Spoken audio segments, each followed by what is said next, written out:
Hey, it's been a little while since I've done a video, and this video is going to be quite a bit different from my normal video. So it's going to discuss a pretty dark matter. So if you have anybody in the room young that you don't want to have listen to this, now's the time to send them away. If you don't want to listen to something slightly disturbing, you should probably click off, okay? All right. On April 19th, at approximately 5 p.m., I tried to kill myself. Why did I do it? The only answer is because I was in pain.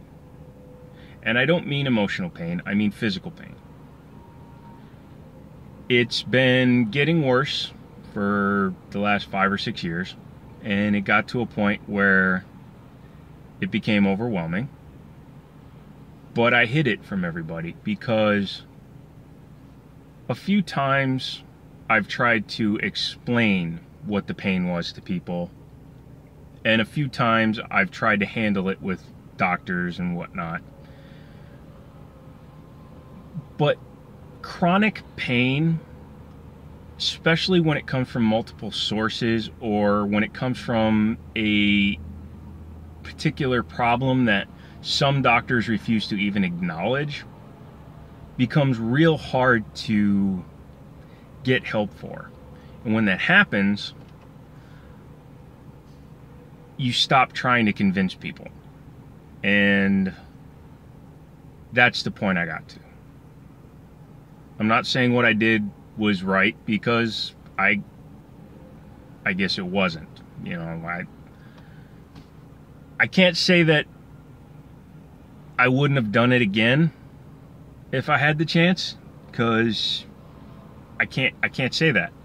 But anyways, I'm gonna move past that. What happened was I did what I did, but it was taking too long. You know what I mean? So after about 4.5 hours, I called for help.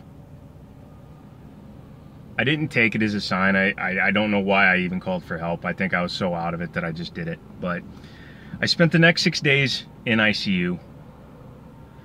The first 24 hours, it was 50-50 whether I'd even live. There was no guarantee I was even going to live.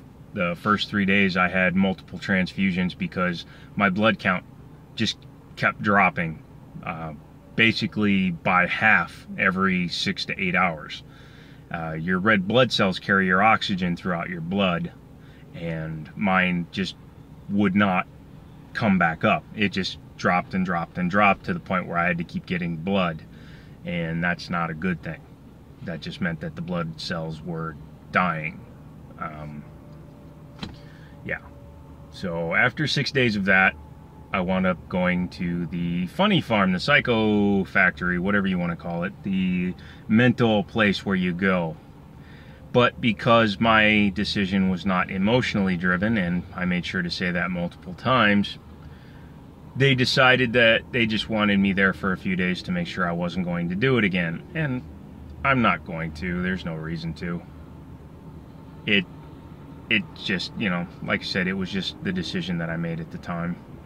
But I did talk to a few people, and I think the extreme I went to do what I did finally convinced somebody the severity of my pain.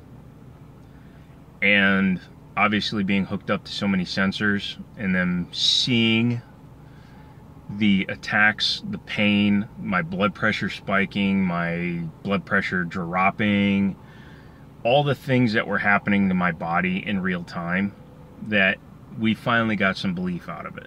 So we've started some pain management. Unfortunately, it's led to the fact now that I have to take 20 pills a day just to get my pain down to a manageable level. 20. That's a lot of pills just to maintain a level that I can function at. And There's a scale, if you've ever been hospitalized, they ask you to judge your pain on a scale of 1 to 10. Most days when I wake up, it's an 8, which they usually equate to breaking your femur or passing a kidney stone. So that's how bad my morning pain usually is.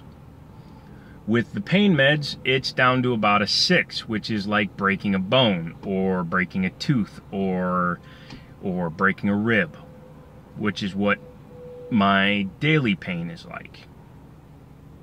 That's where I am with 20 pills a day. We haven't found a solution. There's no understanding of what's actually causing my pain. All we're doing right now is we have a stopgap in place. And I'm taking these pills to try to function. That's all. That's all we can do at this point. And for now, I guess I'll have to take that. So I'm taking some time for me. I'll do 1 or 2 videos possibly over the next couple of weeks. Try to do a tech video. I know my dad wanted to build a computer with me, or for me. And we'll see how that goes. Maybe I'll film it while he's doing it, see how he does it versus how I do it. And then maybe I'll film my recovery. I know I need a haircut and a shave. And yeah, maybe I'll talk a little bit of, you know, what happened to me while I was in the, maybe some of the people I met, and we'll just go from there. I guess the last thing I'll say is, if you're thinking about doing what I did and you're feeling emotional, I encourage you to talk to somebody first. Talk to somebody in your family, talk to a friend, talk to a complete stranger. And don't make that decision without doing that first.